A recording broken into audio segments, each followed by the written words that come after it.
Hello friends, welcome to Mita's রান্নাঘর।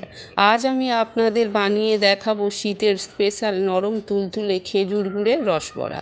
খুব সহজ পদ্ধতিতে আর অল্প সময়ে কিভাবে এটি তৈরি করবেন চলুন দেখে নিন।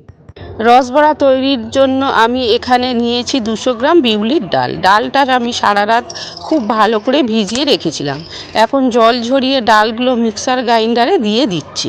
মনে রাখবেন, ডাল বাটার সময় জল কিন্তু একদমই বেশি দেবেন না। প্রয়োজন হলে মাত্র 2-3 চামচ জল দেবেন, যাতে পেস্টটা বেশ ঘন আর একদম মিহি স্মুথ হয়। এবার বেটে রাখা ডালের মধ্যে দিয়ে দিচ্ছি 1 চামচ নুন, আর সুন্দর একটা গন্ধের জন্য দিচ্ছি হাফ চামচ জিরে ও মৌরি।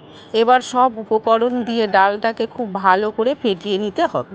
মনে রাখবেন, ডাল যত ভালো করে ফেটানো হবে রসবড়াগুলো কিন্তু ততটাই নরম আর ফুলকো হবে।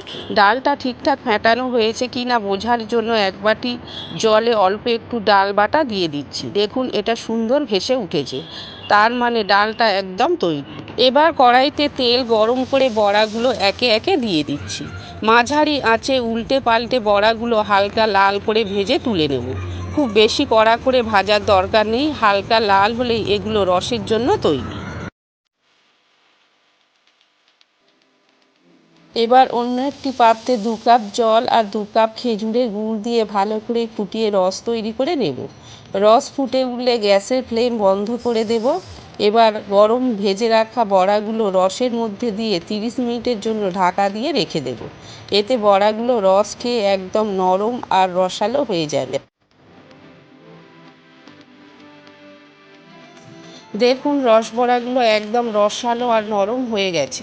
রেসিপিটি ভালো লাগলে লাইক দেবেন, আর নতুন সব রেসিপি পেতে আমার চ্যানেলটি সাবস্ক্রাইব করে রাখবেন।